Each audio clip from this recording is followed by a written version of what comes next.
Hi there, BookTube. It's Ros. Long time no see. Yeah, this is the first video that I've been able to make in June because I was away for a couple of weeks and then had an absolutely sort of manic week last week, catching up with myself at work and so on, having been away. So I'm here to do my rather belated, but still jolly, wrap-up of May, all the delights and discoveries of the things I read that month.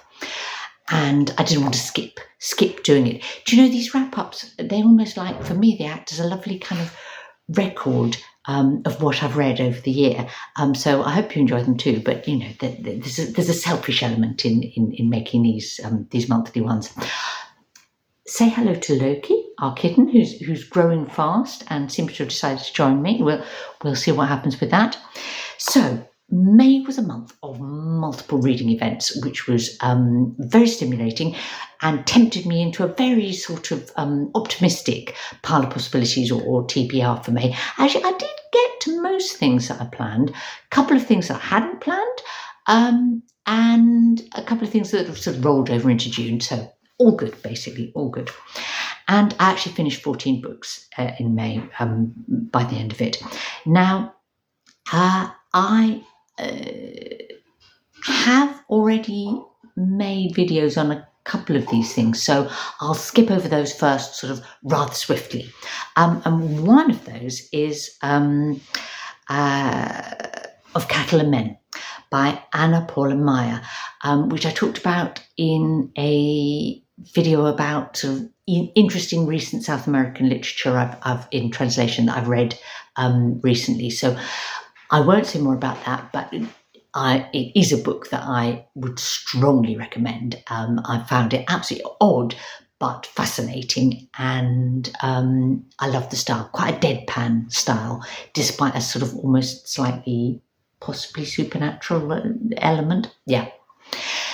The other one that I did a sort of standalone review for was Hagstone by Sinead Gleeson. That got a single book review because it was a bang up to date new release, and so I always try and do that if I can.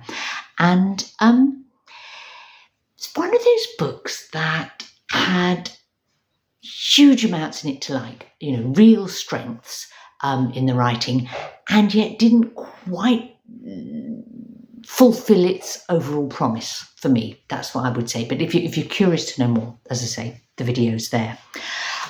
Now, those were both books that were Misery May choices for me. And thank you to Scott and Gemma for encouraging us to read miserable books. I don't really need encouragement. A whole load of the other things I read in May sort of would count for Misery May too, I think. Now, another book that I won't linger on, but definitely wasn't a Misery May choice, is that in May I finally finished Chaucer's Canterbury Tales, it both in a modern translation and in the original Middle English, and that was anything but miserable. What a joy reading that was, particularly because I buddy read it with Joe, aka Too Tight to Trek. I will make a video about the experience of reading Canterbury Tales, and particularly for anyone that might be sort of thinking about attempting it in the Middle English and perhaps hesitating to do so, and I'll share how I found that. So now then, in contrast, the other book of poetry that I read in May, wants to get on the lap. Hang on, let me shuffle to accommodate him. Was bang up to date, 2024 release, and it was Poyums by Len Pennie. Now, she's a Scottish poet.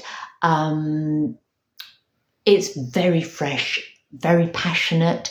It was actually my choice for Mental Health May, thanks to Marvellous May and Kim for that one.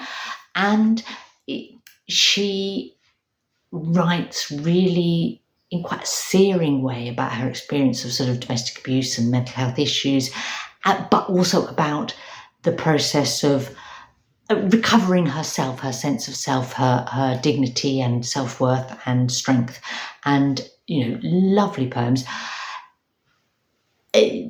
Sometimes just a little bit too, I don't know, declamatory for my taste, although that may partly have been because I was listening to Len Pennie read them herself as an audiobook, which was brilliant, but meant she was sort of bringing so much emotion to them that sometimes almost, I don't know, the quality of the poems got sort of lost in that just occasionally.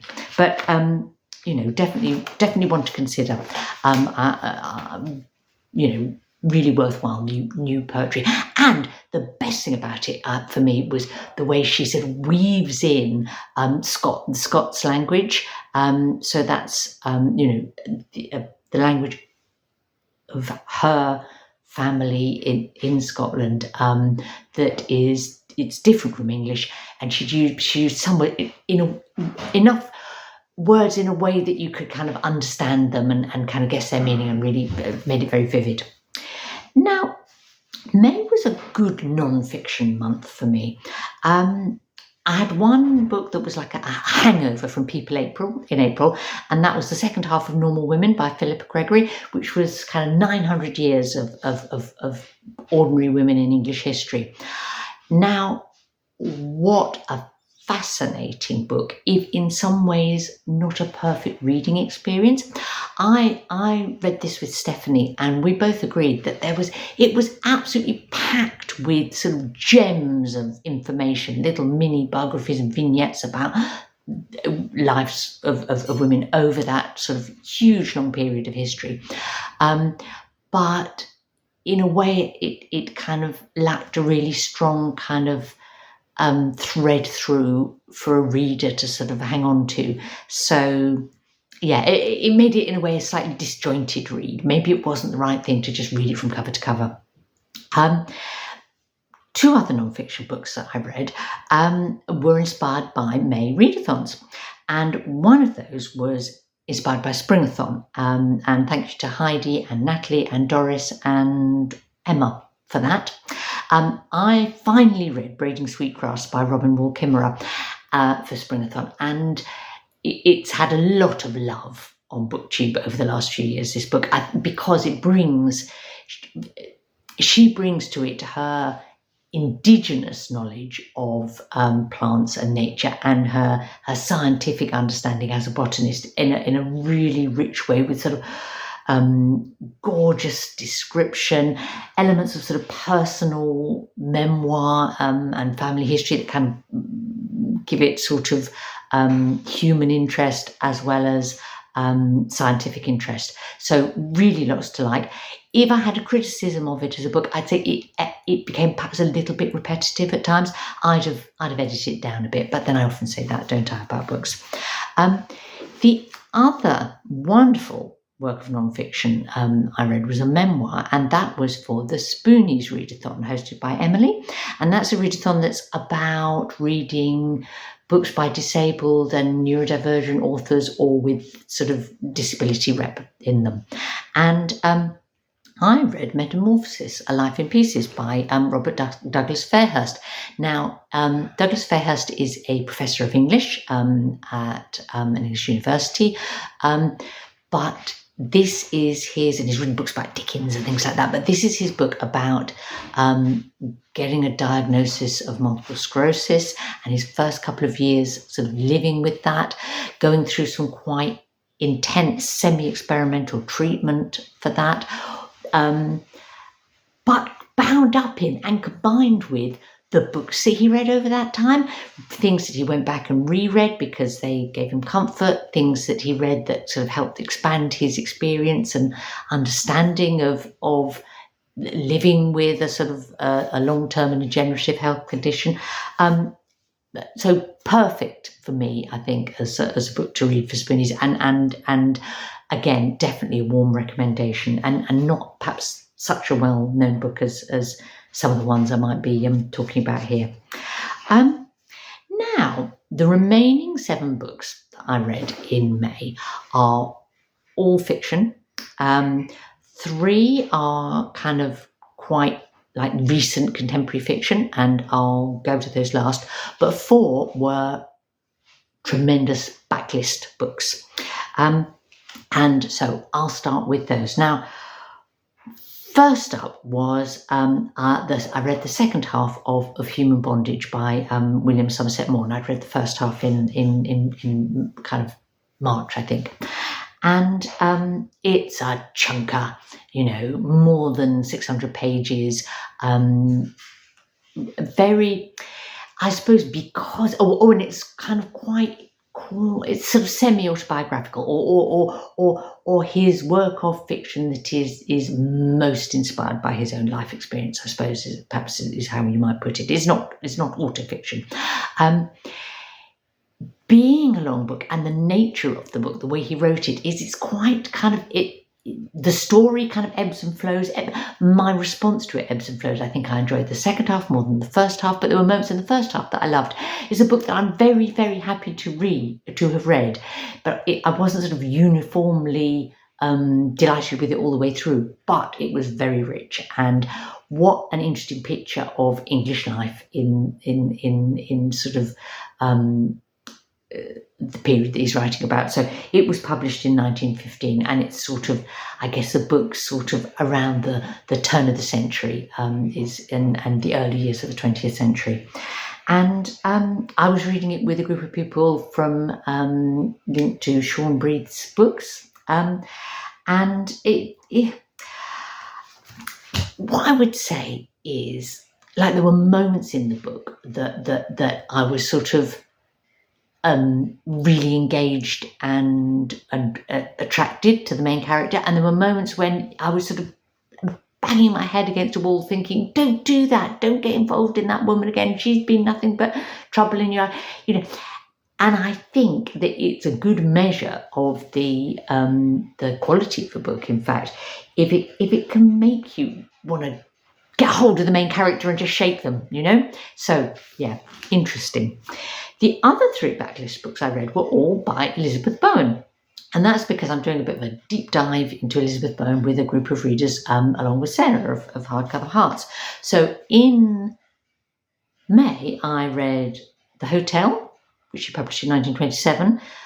The Last September came out in 1929. And The House in Paris, which came out in 1935.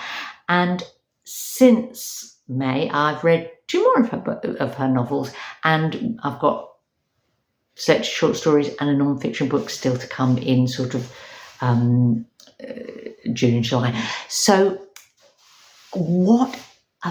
I've found it a really interesting exercise, I suppose, to read so many books by one author in such a relatively short period of time. If I'm sitting a little uncomfortably, should I explain that's where the cat is now, tucked behind me, so I can't lean back in case I squish him. So, yes, to read so many things by one author it's not something I would ever normally do. It's quite almost an unnatural reading experience for me. I know some people, love to do that, and they'll read a whole series or something. Obviously, this isn't a series; these are all standalone works.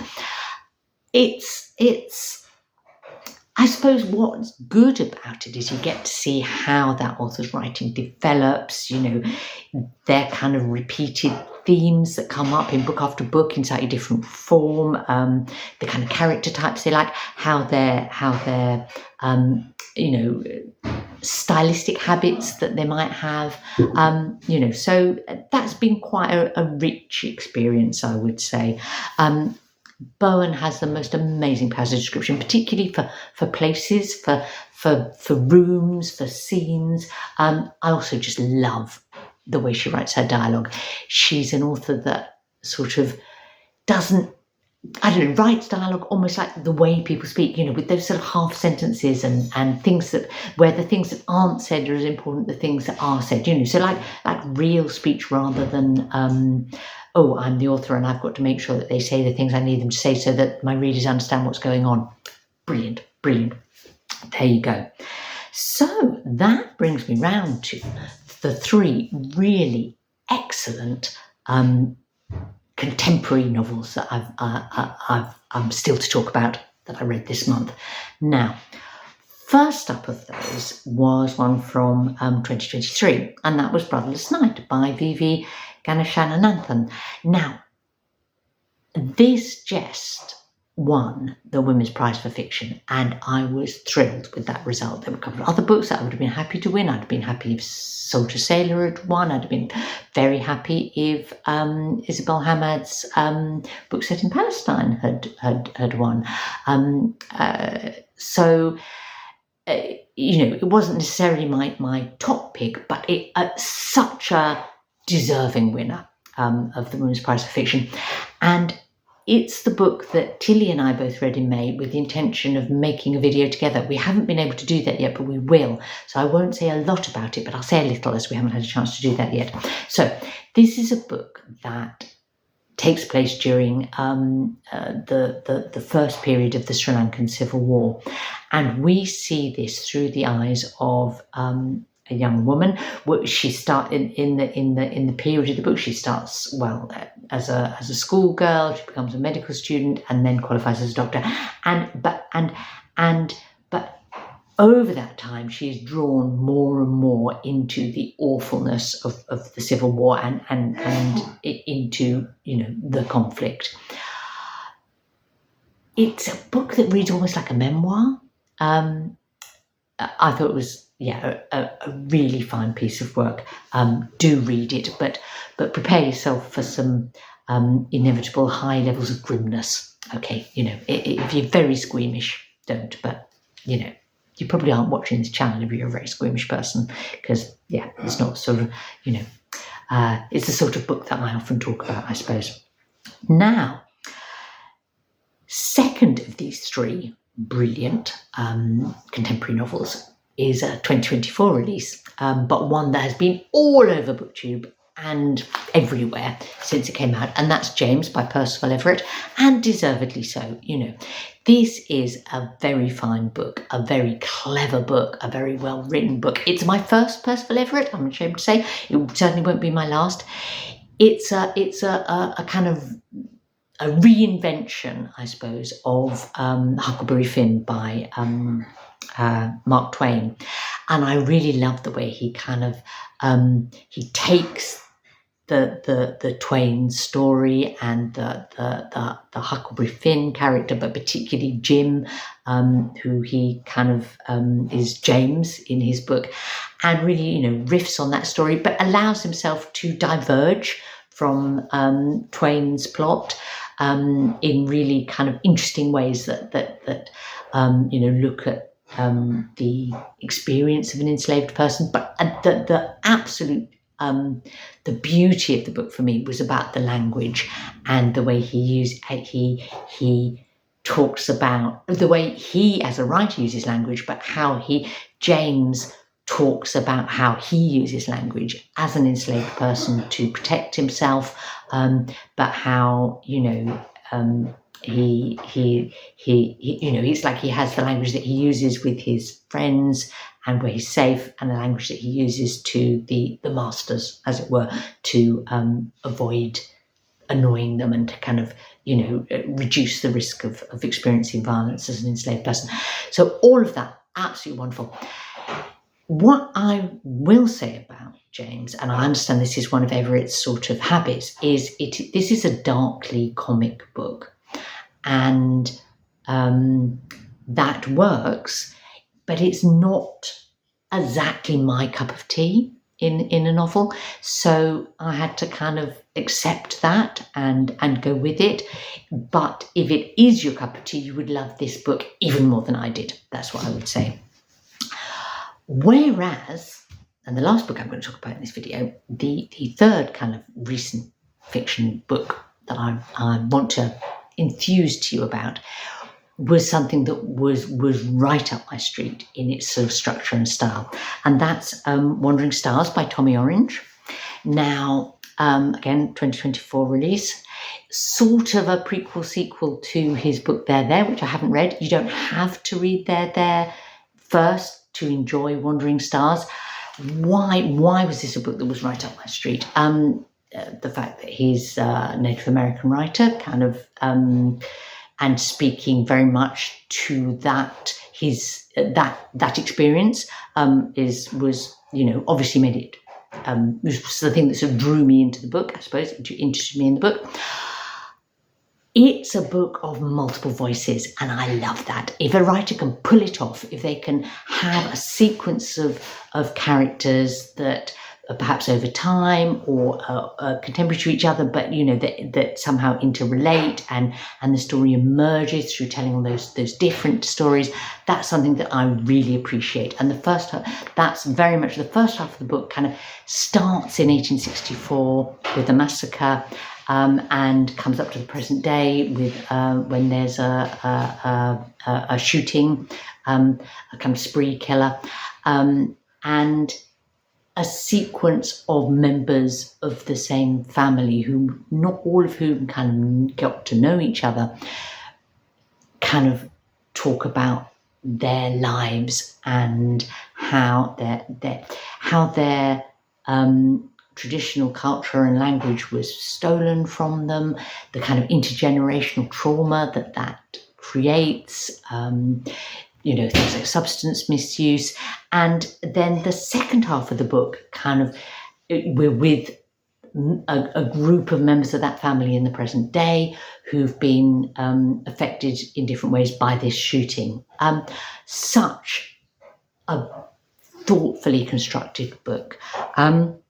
What I would say is, this is a book that is, like Tommy Orange has you could say a kind of like a message, an intention in writing this book. He's explicitly wanting to talk about that sort of the history of colonial oppression of Native Americans, Indigenous Americans, and the impact of that on that community and individuals within it. But what all three of these books, Brotherless Night and James and Wandering Stars, have in common is that they're all books where the writer has some sort of almost like political message or something that they want to convey in terms of ideas, but they successfully do it through plot, through character, through their story, through their style, as opposed to kind of preaching it at you. None